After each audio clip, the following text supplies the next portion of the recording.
Assalamualaikum warahmatullahi wabarakatuh, sahabat tribunbekasi.com, sahabat Warta Kota Network, dan juga sahabat Tribuners. Saya Muhammad Azam, jurnalis Tribun Bekasi, Warta Kota Network. Pada kesempatan kali ini atau wawancara eksklusif pada kali ini, kami mendapatkan kesempatan atau waktu berharga nih dengan berbincang bersama Ketua DPD Nasdem Kabupaten Bekasi, Marjaya Sargan ya. Abang, nih manggil abang atau? Biasa, orang biasa panggil Bang Marjaya Sargan. Bang Marjaya. Siap, itu gimana kabarnya nih Bang? Ya, Alhamdulillah baik. Bersyukur juga, saya juga merasa terhormat hari ini dapat kunjungan dari teman-teman Tribun dan rekan-rekan. Saya bersyukur juga nih menjadi sebuah silaturahmi di awal di bulan puasa nih. Untuk melengkapi silaturahmi, mungkin kan emang abang baru juga nih sebagai Ketua Nasdem Kabupaten Bekasi, Bang. Bisa dijelaskan atau diceritakan sedikit, Bang, profil sedikit nih, Bang, abang sebelum jadi Ketua Nasdem, apa sih kerjaannya gitu, apa emang dari dunia politisi juga sebelumnya, atau dari masyarakat biasa, atau seperti apa gitu, Bang, biar sahabat Tribun Bekasi bisa lebih mengenal sebelum nanti kita akan membahas mengenai pemilu 2024 Nasdem Kabupaten Bekasi ini seperti apa, khususnya di kursi DPRD Kabupaten Bekasi. Nanti kita akan bahas ke arah sana, tapi lebih dulu kita lebih ingin tahu lah sosok dari abang ini sebagai Ketua Nasdem Kabupaten Bekasi, Bang. Iya, terima kasih. Jadi sebelum saya masuk menjadi seorang politisi itu, memang saya dari keluarga berlatar belakang politisi juga. Karena memang dulu ayah saya almarhum seorang kepala desa. Nah, kemudian ketika ayah saya meninggal 2017, jiwa saya terpanggil. Jiwa saya terpanggil untuk menggantikan sosok ayah dalam perjuangan pembangunan masyarakat, khususnya masyarakat Kabupaten Bekasi di level Desa Segerajaya. Nah, pada waktu itu 2017 saya diangkat menjadi kepala desa. 2017 sampai saat ini sampai 2023. Saya menjadi seorang kepala desa. Bahkan kala itu saya termuda di Kabupaten Bekasi. Di usia lebih kurang tuh 24 tahun. Oh, 24 tahun kepala desa. Nah, sekarang umur saya 32 tahun. Saya bergabung menjadi seorang politisi pada tahun 2023 di bulan 5 atau bulan 8 kalau nggak salah. Pada waktu itu. Tadi abang menanyakan apa sih yang menjadi latar belakang saya, apa yang menjadi ketertarikan saya di dunia politisi itu. Pertama, saya anak muda dan saya mewakili masyarakat, khususnya anak-anak muda. Saya terpanggil menjadi seorang politisi itu berdasarkan yang ada lingkungan di sekitar saya. Pertama tadi saya bilang saya menjadi seorang politisi di usia muda ini karena memang latar belakang keluarga. Itu menjadi sebuah dorongan. Itu menjadi sebuah landasan saya untuk berkiprah ke dunia politik. Itu yang pertama. Kemudian yang kedua, kenapa saya harus Nasdem? Kenapa saya pilih Nasdem sedangkan partai banyak? Sedangkan partai ada 18 partai yang bertarung di kontestasi 2024 ini. Kenapa yang harus saya jatuhkan hati atau saya berlabuh ke Nasdem? Yang pertama, saya melihat sosok Nasdem ini sebuah ketokohan Pak Surya Paloh. Pak Surya Paloh itu saya melihat seorang tokoh yang luar biasa. Kenapa? Karena saya melihat beliau menjadi seorang tokoh ini, menjadi seorang politisi nasional. Beliau ini memiliki karakter. Beliau ini memiliki prinsip-prinsip kenegaraan. Beliau seorang ketua umum partai yang memang dengan mudah kala itu pada waktu dia mendukung Pak Jokowi 2014 sampai 2019. Padahal sangat dengan mungkin beliau mendapatkan posisi jabatan menteri kalau beliau mau. Tapi dengan seorang beliau ketokohannya, jiwa kenegaraannya, beliau tidak mengambilkan posisi itu. Beliau tidak mengambil posisi dalam jabatan strategis. Artinya apa saya melihat? Sebuah tokoh yang seperti ini yang saya idam-idamkan. Dia tidak mengedepankan jabatan, dia tidak mengedepankan kekuasaan, tapi kepada kemaslahatan masyarakat, khususnya masyarakat Indonesia ya. Artinya disitulah saya menjatuhkan sebuah perasaan atau harapan banyak ke beliau. Kemudian yang kedua adalah sosok Ketua DPW Partai Nasdem Jawa Barat. Nah itu Ketua DPW Kang Saan Mustafa itu luar biasa. Bahkan dia saya anggap saat ini bukan sekedar mentor, bukan hanya sekedar pemimpin bagi saya, tapi saya anggap beliau menjadi seorang orang tua saya. Karena dedikasi yang diberikan kepada saya luar biasa, ilmunya, pengalaman, nasihat kepada saya, sehingga saya lebih yakin dan menjatuhkan hati kepada Partai Nasdem. Itu yang menjadi dasar saya untuk bergabung menjadi seorang politisi di Partai Nasdem. Sampai akhirnya menjabat ketua itu ya langsung atau seperti. Dan pada akhirnya pada waktu itu saya 2023 bulan 5 saya masuk bergabung menjadi keanggotaan di Partai Nasdem. Kemudian di bulan Agustus kalau nggak salah tanggal 11 saya diberikan mandat dan amanat kepada beliau menjadi seorang ketua Partai Nasdem. Pada waktu itu saya juga agak kaget. Saya bilang, Kang, saya belum siap, Pak. Karena dengan latar belakang saya seorang kepala desa. Awalnya masuk mungkin kan kepikiran hanya mau nyalek lah. Hanya mau nyalek. Pada waktu itu saya hanya tidak berkepikiran menjadi seorang ketua. Saya ingin hanya nyalek, masuk ke Partai Nasdem. Saya suka tokoh Surya Paloh. Tapi ketika saya masuk di bulan 5 itu waktu itu saya masuk dan bulan 8 saya berikan mandat menjadi ketua, saya kaget. Saya bilang, apa yang saya lakukan Kang di partai? Sedangkan saya waktu itu latar belakang kepala desa, eksekutif kan. Ini kan lagi bicara ke partai kan organisasi kan gitu. Nggak apa-apa dibilang sambil belajar sambil jalan. Soalnya nanti dibantu di lapangan. Dan alhamdulillah perjalanan itu saya terima kesempatan yang diberikan, saya jaga dengan baik amanah itu, saya jalankan dan pada akhirnya kemarin nih masuk ke ranah pemilu tahun 2024 tuh. Dan Agustus tuh ditunjuk mepet berarti ya. Mepet. Udah tahapan ya Sudah tahapan terakhir, nggak lama itu kan DCT. Waktu itu masih DCS ya. Artinya ketika saya ditunjuk menjadi ketua tidak banyak perbuatan yang saya perbuat. Tidak ada tidak ada hal-hal yang memang sifatnya untuk perubahan di kala itu karena memang sudah injury time. Waktunya sudah mepet untuk pemilu. Itu sih sebenarnya. Jadi itu tadi ya berawal dari politisi ya orang tua yang kepala desa. Ya, abang sendiri jadi kepala desa dan tertarik buat masuk ke Nasdem. Dan saya melihat begini, Bekasi ini kan sangat luas. Bekasi ini sangat luas, yang jumlah penduduknya aja lebih kurang 3 jutaan, 3 juta lebih. Dan saya asli orang Tarumajaya. Saya orang Bekasi yang ada di utara. Nah ini menjadi salah satu dasar juga keterpanggilan saya untuk menjadi seorang politisi.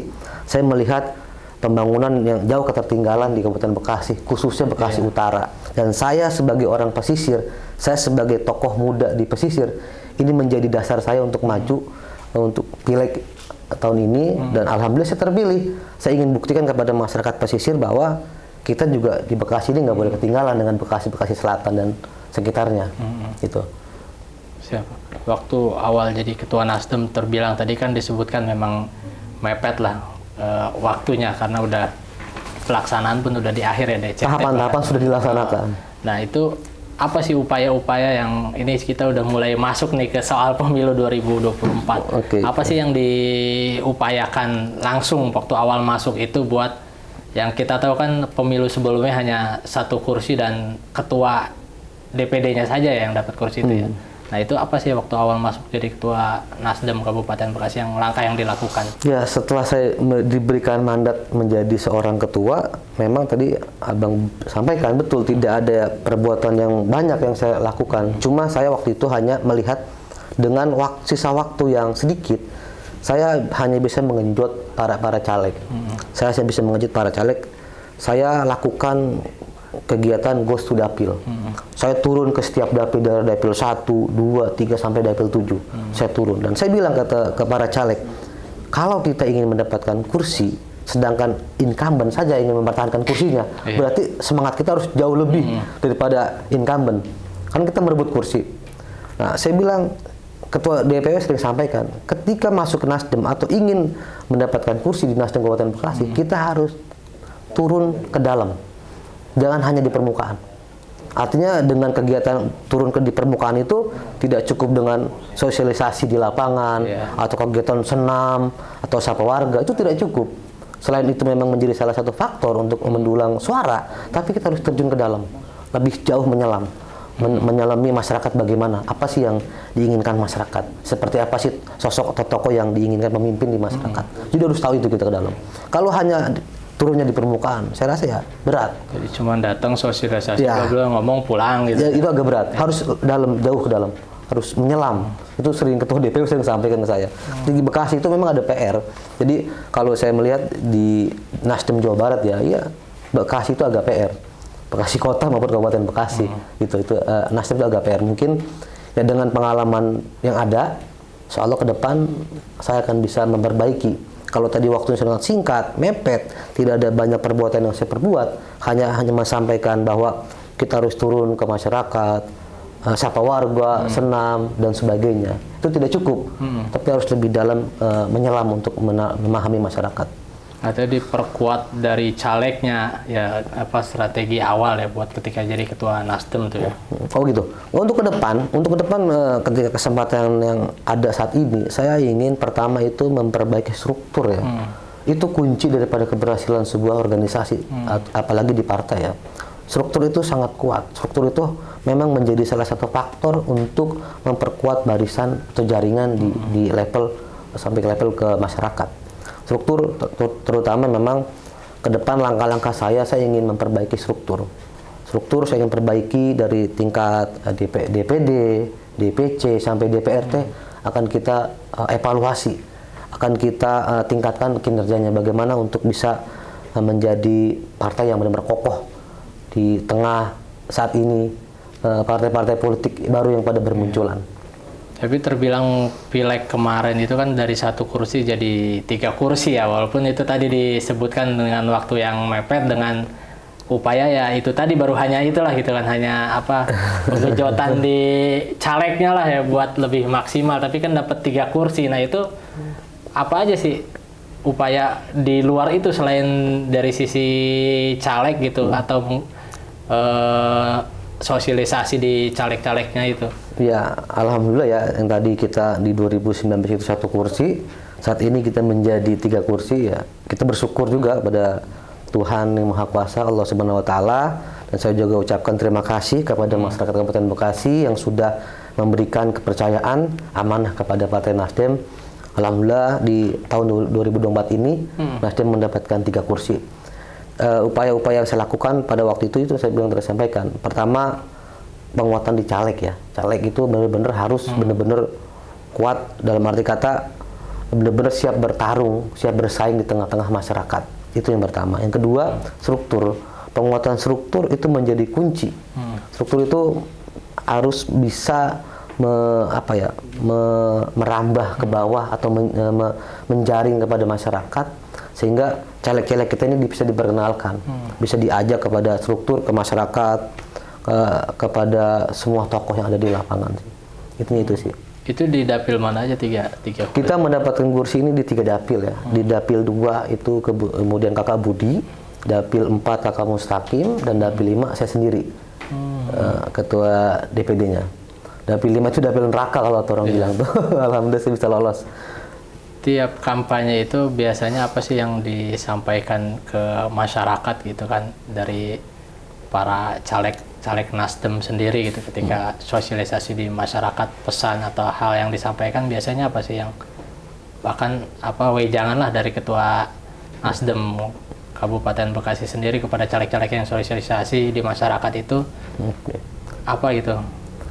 Ya, yang pertama saya sering sampaikan bahwa kita sebagai caleg tentunya orang yang memang langsung bersentuhan kepada masyarakat harus turun.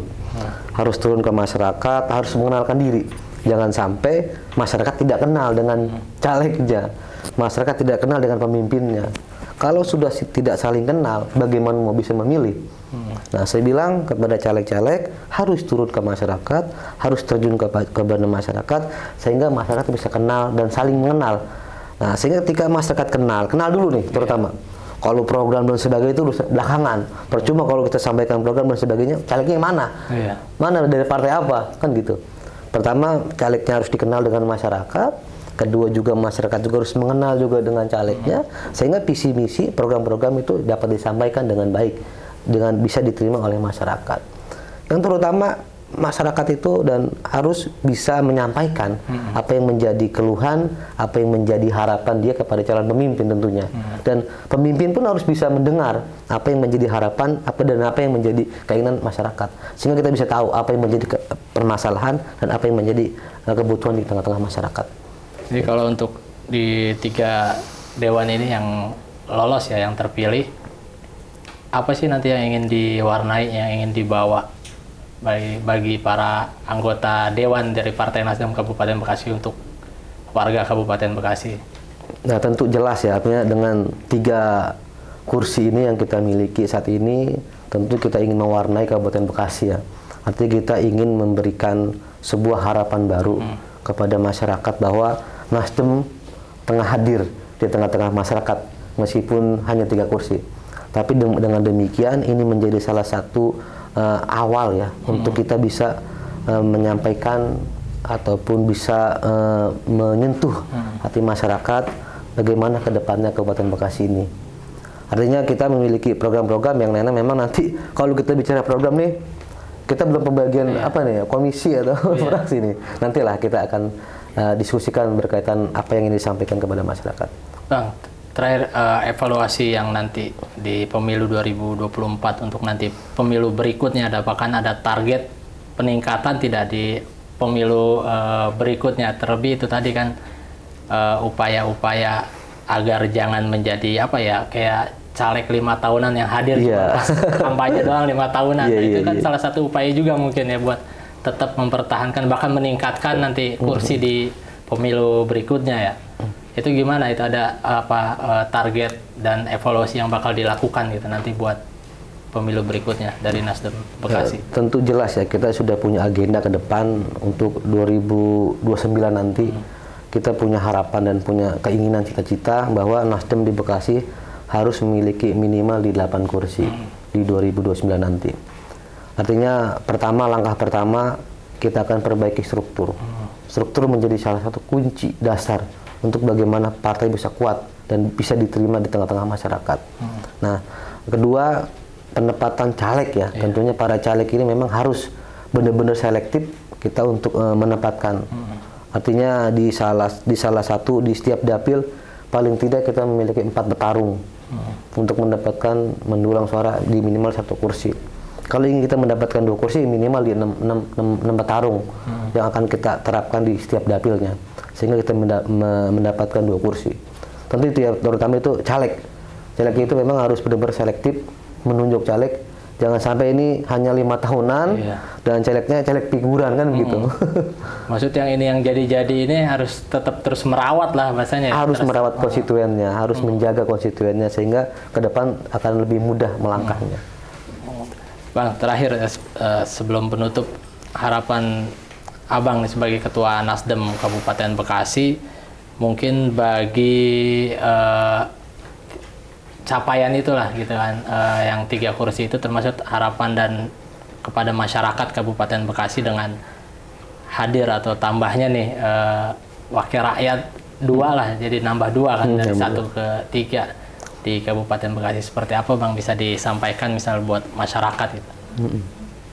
Ya, harapannya kita masyarakat bisa menerima ya, bisa mendapatkan manfaatnya kehadiran Nasdem di Kabupaten Bekasi. Dengan penambahan kursi ini yang tadinya 1 menjadi 3, tentunya saya berharap masyarakat juga bisa menerima, bisa merasakan manfaat dari Partai Nasdem. Tentu Nasdem selalu mengedepankan slogan itu narasi-narasi perubahan. Kita akan buat perubahan, perbaikan kepada masyarakat. Itu sih. Siap. Mantap nih, tadi bincang-bincangnya luar biasa, mulai dari profil sampai tentang awal kepemimpinan hingga akhirnya dapat 3 kursi dan nanti target-target di tahun pemilu 2029 dengan 8 kursi ya. Minimal. Itu tadi demikian sahabat Tribun Bekasi, Warta Kota Network dan juga sahabat Tribuners. Bincang-bincang kita dengan Ketua Nasdem Kabupaten Bekasi. Terima kasih Pak Ketua atas waktunya nih. Siap, sama-sama. Sampai jumpa kembali sahabat tribunbekasi.com. Assalamualaikum warahmatullahi wabarakatuh. Waalaikumsalam warahmatullahi wabarakatuh. Jangan lupa subscribe ya.